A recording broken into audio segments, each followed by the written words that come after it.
Inside a packed luxury restaurant in Midtown Manhattan, a woman in a soaked, threadbare coat was dragged toward the back door by security mistaken for a homeless beggar. Mocking laughter rippled across the dining room as she clutched a frayed bag against her chest. No one knew she had been sitting outside in the freezing rain for hours, just searching for shelter.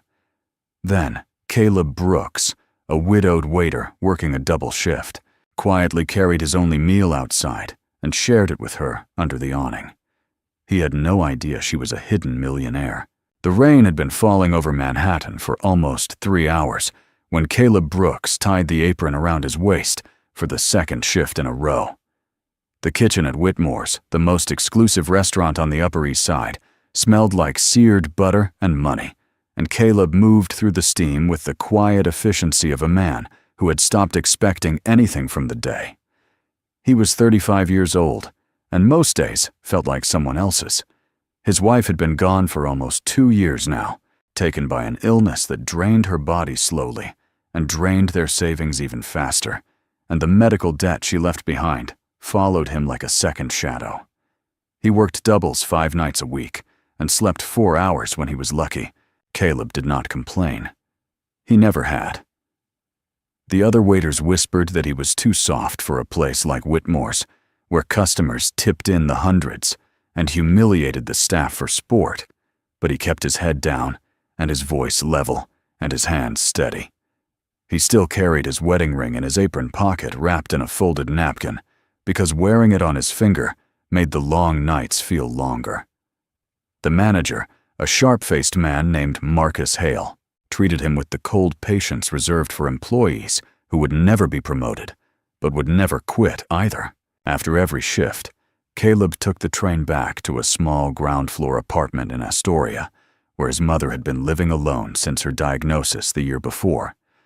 Her memory was beginning to slip in soft, gentle pieces, and Caleb stopped by every morning before work to leave her medication on the counter and warm her breakfast. He had thought more than once about moving in with her. He had not because the building did not allow 2 tenants on her lease, and because she still believed, on her clearer days, that she was managing on her own. He let her believe it. Across the city, in a glass tower, 38 floors above the wet streets, Vanessa Whitmore was unbuttoning a tailored blazer she had grown to despise. She owned the building. She owned the restaurant downtown that bore her family name. She owned 6 luxury hotels stretching from Boston to Miami, and her photograph appeared in financial magazines often enough that her assistants had stopped saving the clippings. None of that had brought her anything she could hold. 3 engagements had ended the same way, with men who turned cold the moment they realized the prenup was real, and the boardrooms she walked into smelled of perfume and quiet calculation. She had developed a habit her assistants did not know about. Once or twice a month, she would dress in clothes she bought from second-hand stores, in Queens, pull her hair back, smudge dirt under her nails, and walk into one of her own restaurants or hotels as a stranger. She wanted to see how the staff treated someone who had nothing. She wanted to know which of her properties had become quiet machines of cruelty, while she signed papers in penthouse offices. The reports from her managers were always glowing. The reality almost always was something uglier.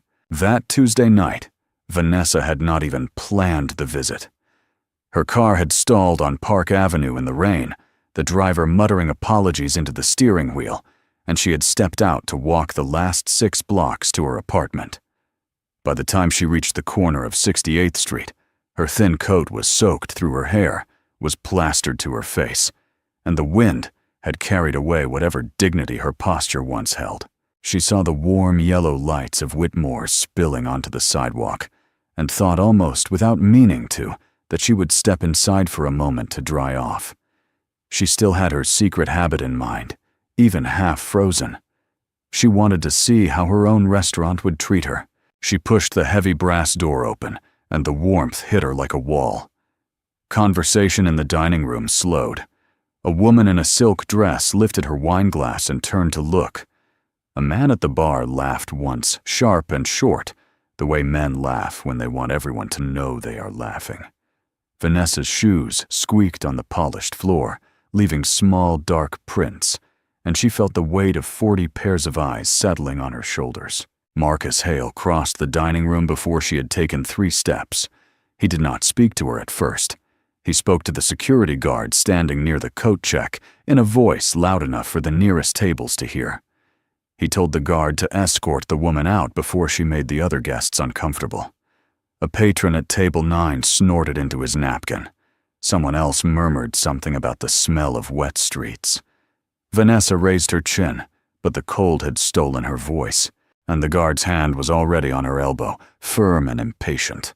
Caleb had been refilling water glasses 2 tables away when he saw her. He saw the bag she clutched against her chest, frayed at the seams, and he saw her hands. They were trembling. Not the small shiver of someone caught in the rain, but the deeper tremor of a person who had been cold for too long and hungry on top of it. He looked at her face for a moment longer than he meant to. There was something in her eyes that did not match the rest of her. Something steady and alert under the exhaustion, but he did not have time to name it. The guard was already pulling her toward the back door. He set the water pitcher down on the service station and walked into the kitchen without speaking to anyone. His meal for the night, the staff portion that was supposed to carry him through until dawn, sat on a small plate near the line cook's station. It was a piece of roasted chicken and a heap of mashed potatoes. Simple food, the kind the kitchen made for the people who served the steaks they could never afford. He picked up the plate, wrapped a fork and knife in a clean napkin, and walked back out through the dining room toward the rear door. The rain had thinned to a steady drizzle by the time he found her under the narrow awning of the service alley. She was sitting on an overturned crate, knees pulled to her chest, her bag tucked beneath the coat to keep it dry. She looked up when she heard the door. Her eyes were guarded, ready for another humiliation. Caleb crouched down in front of her without saying anything at first and held out the plate. "It is not much," he said, "but it is hot, and nobody is going to ask for it back." Vanessa stared at the food, then at him, and then at the food again. He was not smiling at her in the way well-meaning people sometimes smiled at the homeless, that careful pity that made everything worse. He was looking at her the way he might look at a customer who had simply walked in cold and tired. He set the plate on the crate beside her, unwrapped the napkin, and laid the fork in her hand. His own fingers were cracked at the knuckles, the kind of hands that came from washing too many dishes in too hot water. "I am off in 15 minutes, he told her. "If you want to wait, I can call you a cab. You should not be walking in this." She did not answer for a long moment. She lifted the fork and took one careful bite, then another, and Caleb saw her shoulders begin to soften. He sat down on the wet step beside her, even though there was no second plate, even though his stomach had been empty since the lunch shift. He did not ask her name. He did not ask where she had come from or where she was going. He talked instead about the weather and about the bus he was going to miss if it did not stop raining soon. And the small, ordinary nothing of his words seemed to thaw her more than the food did. Through the small window in the service door, 2 of the line cooks watched and laughed and made a bet about how long it would take before Marcus fired him. Caleb did not look back at the window. Vanessa finished the meal slowly, and when she was done, she folded the napkin with surprising care and pressed it back into his palm without a word. She walked away into the drizzle before he could offer the cab. He stood at the alley mouth for a minute watching her go, and then he went back inside to finish his shift on an empty stomach. The next morning, Caleb arrived at Whitmore's at 8:10, the way he did every Wednesday. He was halfway through tying his apron when the murmur started near the front windows. 3 black town cars had pulled up to the curb one after another, and a small crowd of staff was gathering behind the glass to look. Marcus was already at the door, smoothing his tie, his face suddenly the color of paper. Caleb glanced through the window without much interest, and then his hand stopped moving. The woman stepping out of the lead car was wearing a charcoal coat that probably cost more than his monthly rent. Her hair was pulled back into a neat low knot. Her shoes did not squeak. She walked into the dining room as if she had been walking into rooms like this her entire life, because she had, and the silver brooch on her collar caught the morning light. She was the same woman who had eaten roasted chicken on a crate 12 hours earlier. She was Vanessa Whitmore, owner of the building, the restaurant, and the name on the door above all their heads. She did not look at Marcus. She did not look at the staff frozen behind the bar. She looked across the room and found Caleb's face, and she said quietly and clearly, "I would like to speak with him. Alone." The office Vanessa offered him on the 42nd floor of the Whitmore Tower had a window that looked north over Central Park, and Caleb stood at the glass for almost a full minute, the first morning before he could bring himself to sit down. 3 days earlier, he had been counting tips at a service station and worrying about his mother's prescriptions. Now there was a printed nameplate on the door, an assistant who brought him coffee without being asked, and a stack of folders Vanessa had labeled in her own handwriting with the words, "Whitmore Community Initiative."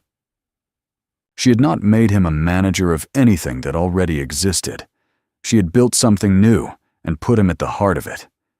The initiative was meant to fund single parents and working-class families across 3 boroughs, and she told him in the quiet of that first meeting that she did not want a polished executive running it. She wanted a man who still remembered what it felt like to choose between the electric bill and a winter coat.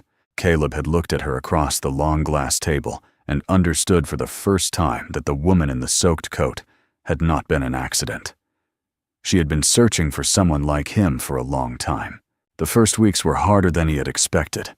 The senior staff at Whitmore Holdings did not openly insult him because Vanessa would not have allowed it, but they had 1,000 quieter ways of making him feel his place. Meetings would begin 5 minutes early so he would walk in last. Reports would arrive on his desk, full of acronyms no one had explained. A vice president named Richard Sterling, who sat on the board and had known Vanessa since her father's funeral, would smile at him in elevators and call him the waiter, the way another man might say, the help. Caleb did not push back. He had learned a long time ago that pushing back rarely changed the room, only the temperature in it. He arrived early, stayed late, read every document twice, and asked Vanessa's assistant to teach him what the acronyms meant. At night, he took the train back to Astoria, sat with his mother at her small kitchen table in his new shirt and his old shoes, and tried to explain his day to a woman whose memory was beginning to drift. She would nod and pat his hand and call him by his father's name some evenings, and he would let her because correcting her made the loneliness in her eyes worse than the mistake. Vanessa, for her part, was fighting a quieter war on the floors above him. The board had received the announcement of the new initiative with the kind of tight professional smile that meant trouble.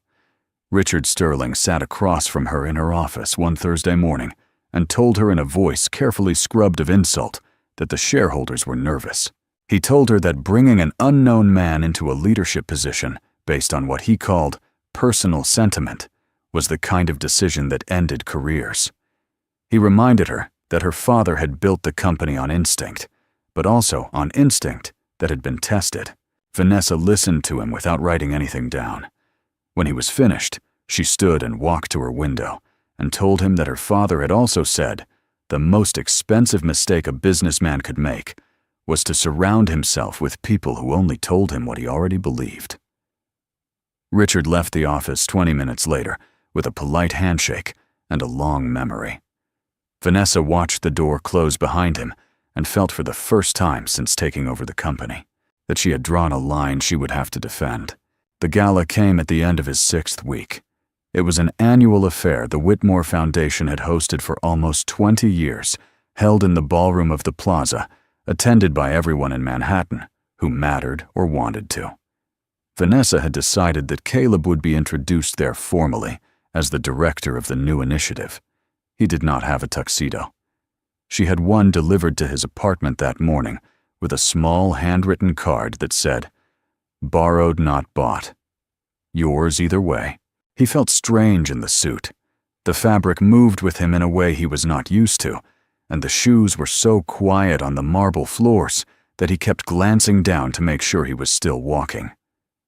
Vanessa met him at the entrance of the ballroom in a pale silver gown, and she introduced him to a steady stream of donors and journalists, with her hand resting lightly at his elbow. He answered questions about the initiative the way she had taught him, which was simply to tell the truth in short sentences, and most of the donors seemed surprised by him in a way that pleased her. Toward the middle of the evening, he stepped out onto the terrace for air. The cold of the stone railing felt grounding under his palms. He could hear voices behind him, 2 men by the open door speaking the way drunk men spoke when they thought the music was loud enough to cover them. One of them was Richard Sterling. The other voice he did not recognize, but it was sharp and amused. "That's the one she dragged in from the gutter," Richard was saying. "A waiter. Can you imagine?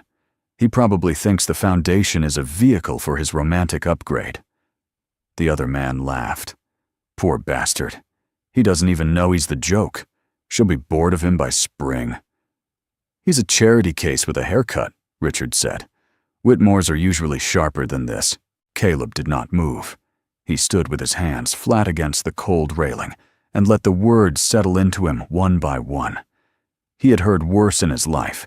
He had been called worse names in louder kitchens.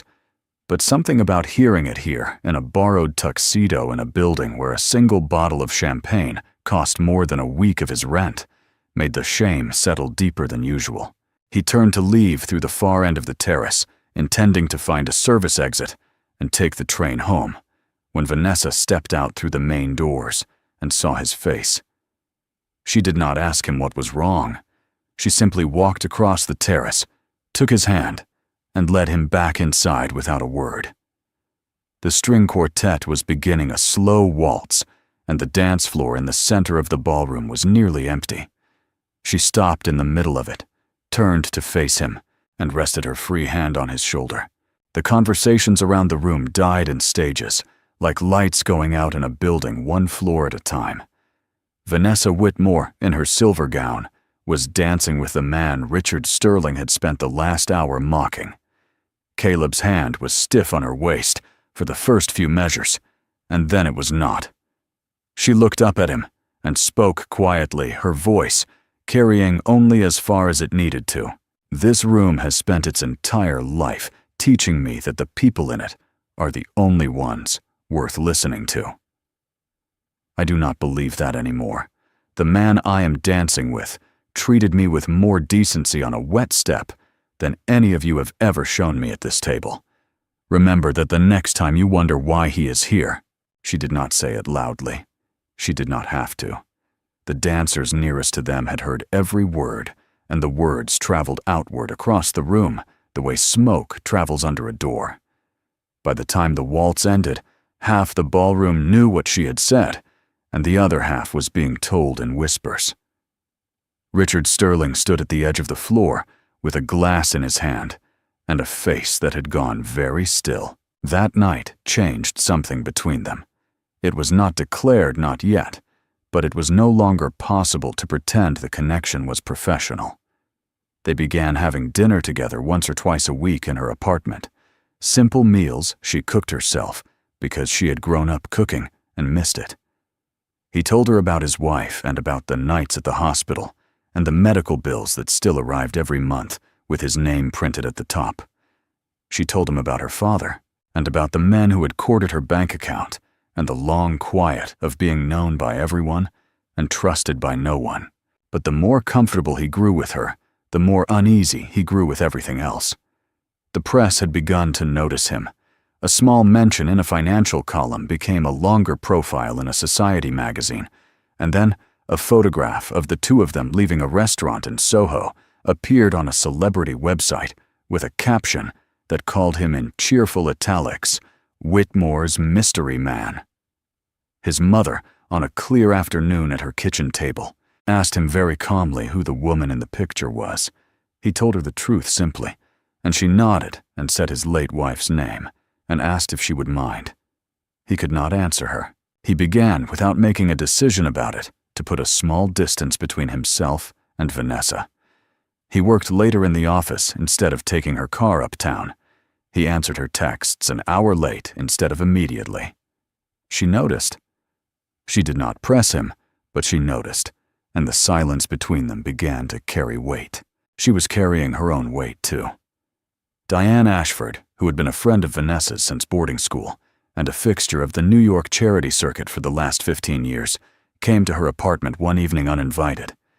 Diane was the kind of woman who spoke softly in expensive rooms and bit hard.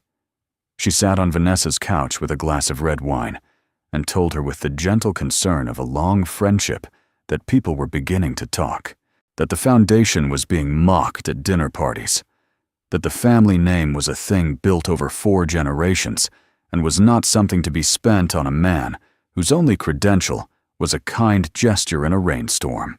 Vanessa listened with the same stillness she had used on Richard Sterling. When Diane was finished, Vanessa told her in a voice so quiet, it was almost gentle, that she had spent her entire life deciding things by the standards of people in expensive rooms, and that those decisions had left her engaged 3 times to men she did not love. Diane finished her wine, set the glass down precisely on the coaster, and left the apartment without saying goodbye. The next morning, Vanessa understood she had made an enemy. The article appeared 2 weeks later. It ran in a tabloid that was read mostly in airport lounges and grocery checkout lines, but it was picked up by every gossip site in the city by lunchtime. The headline was sharp and effective. The gold digger in the white apron, how a Manhattan waiter is bleeding the Whitmore fortune. The article had photographs of him at the gala, a photograph of his mother's modest building taken from the street, and a quotation from a longtime friend of the family who said Caleb was a calculated opportunist who had been working at Whitmore's for the express purpose of catching the owner's eye. He read it on his phone on the subway home. He read it twice.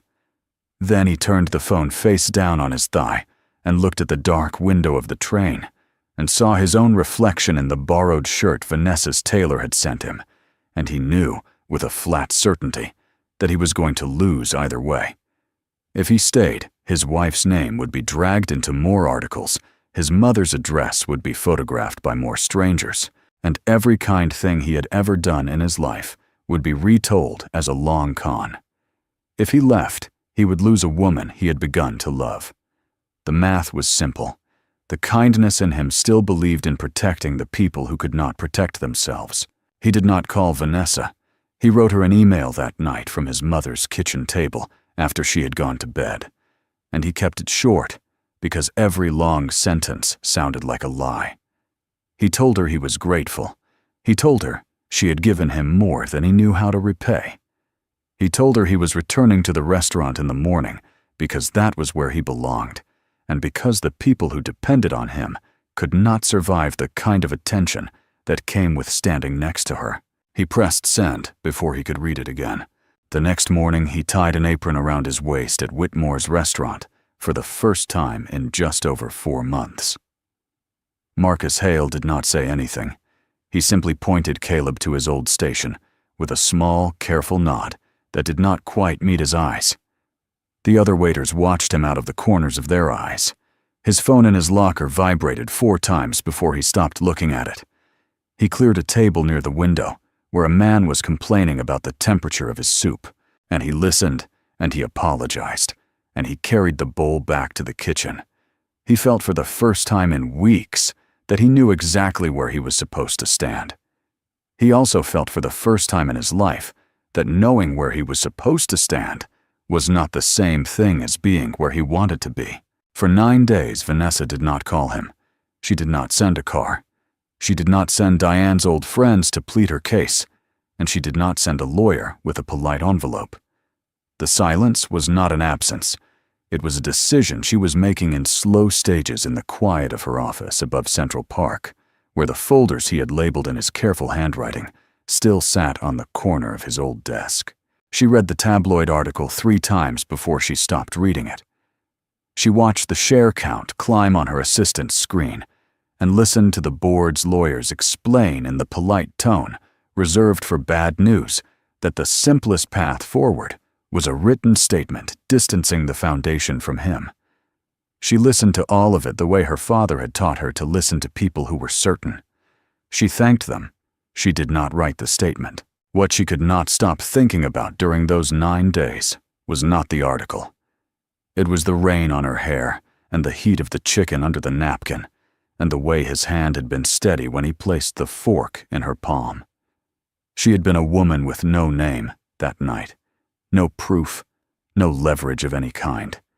He had given her his only meal without expecting to ever see her again. Money, she understood now with a clarity that almost frightened her, could not buy that gesture, because the gesture had been made before money entered the room. Meanwhile, on the other side of the city, Marcus Hale was working through a quiet reckoning of his own. He had watched Caleb come back to the dining room and accept his old station without a word of explanation, and he had watched the line cooks fall silent around him. The night the article broke, Marcus had stayed late in his office reading it 3 times under the desk lamp. He had been the man who ordered the guard to drag a woman into the rain. He had been the man who watched Caleb carry a plate out into the alley and considered firing him for it. The thought had not let him sleep. He did not say any of this to Caleb. He simply began assigning him the better tables and stopped looking for reasons to send him into the back.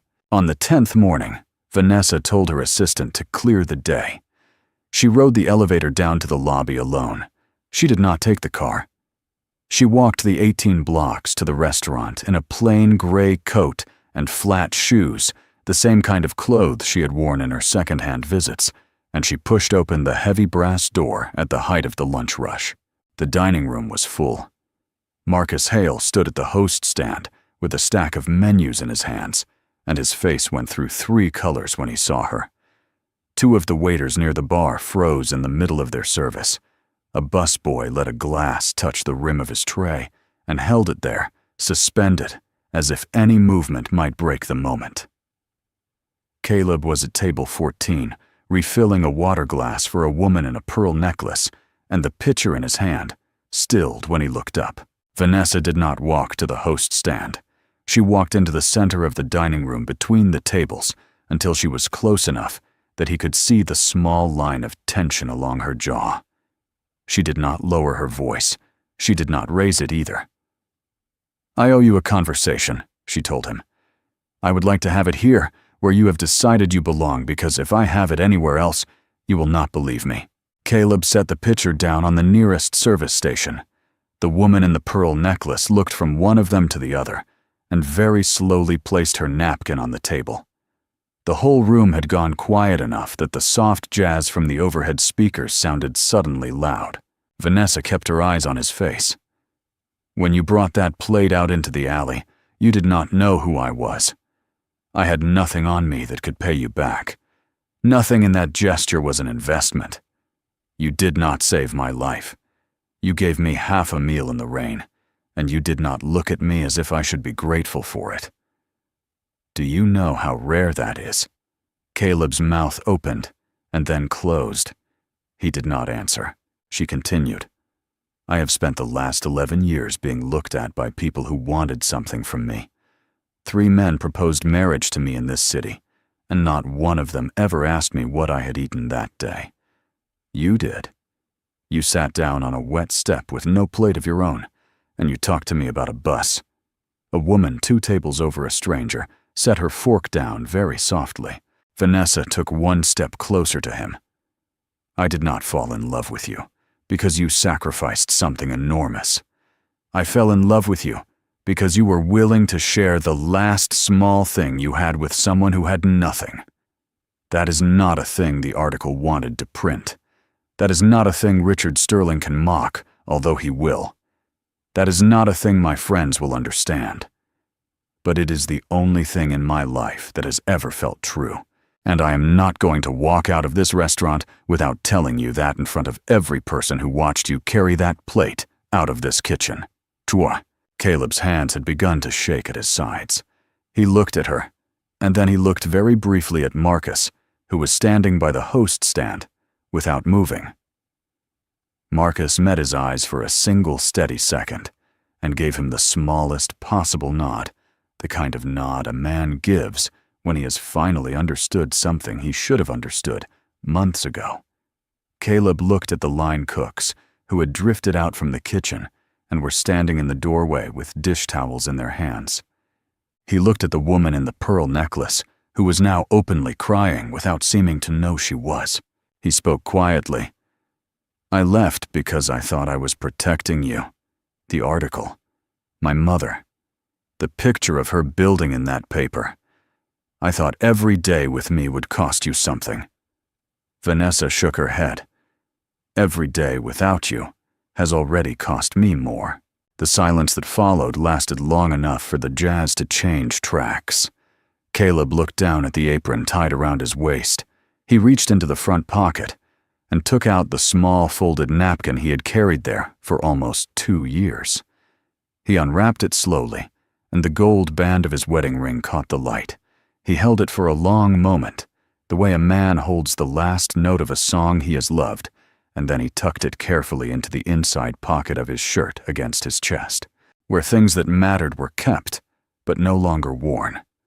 He untied the apron. He folded it in half, then in half again, and he set it on the empty chair beside him, with the same care he had once used for a frayed bag full of nothing. He did not say yes. He did not need to. He simply stepped around the table toward her, and the room understood. The applause did not start where he expected it to start. It started in the kitchen with a single-line cook clapping once and then again. And then it spread to the busboys and the 2 waiters at the bar, and finally it reached the dining room. Marcus did not clap right away. He waited until the sound was already filling the room, and then he set the menus down on the host stand and brought his hands together slowly, twice, 3 times, until they joined the rest. The woman in the pearl necklace was clapping with her napkin still pressed to her cheek. A year later, the bronze plaque went up on the wall by the front door of the restaurant. Vanessa had paid for the renovation, and she had asked Marcus very politely whether the new plaque would be acceptable, and Marcus, who had long since stopped pretending he did not understand the kind of man he had nearly destroyed, had said that it would. The plaque held a single black and white photograph blown up and framed in a thin brass border. It had been taken from the small window in the service door on a rainy Tuesday night by one of the line cooks, who had originally shown it around as a joke. The cook had given it to Vanessa 6 months later and apologized for the laughter. The photograph showed a man crouched in front of a woman on an overturned crate, holding out a plate. Both of them were a little blurred. Below the picture in plain letters were the words, "The dignity of a person is not measured by what they wear, what they earn, or where they sit. It is measured by how they treat the smallest stranger in the room when no one is watching." Caleb ran the Whitmore Community Initiative from a small, bright office on the 2nd floor of a building in Astoria, 3 blocks from his mother's apartment. The foundation had funded its first 362 families by the end of the first year, and most of them did not know who Vanessa Whitmore was, only that the rent had been covered the month they had thought they would lose the apartment. Caleb signed the letters himself. He used his own name. He never owned a tuxedo, although Vanessa kept the borrowed one in their hallway closet in case of emergencies. They were married quietly in the spring, in a small ceremony at his mother's apartment, so that she could attend without leaving the place she still recognized. She held Vanessa's hand for a long time during the vows and called her by the right name, which was a kind of small miracle on its own. The wedding ring Caleb had carried for 2 years stayed in the inside pocket of his suit that day, and a new band, a simple one, Vanessa had chosen, herself, took its place on his finger. Some things were not meant to be replaced. Some things were meant to be carried into the next life beside them. On rainy nights when the city smelled of wet pavement and warm bread, Vanessa would sometimes ask him if he remembered the alley. He always said yes. He said it the way a man says a prayer, simply without ornament, because some things did not need to be dressed up to be true. The plate had been hot. The rain had been cold. The woman had been a stranger. And every life he had built since that night had begun with the small, ordinary act of giving away the only thing he had to give.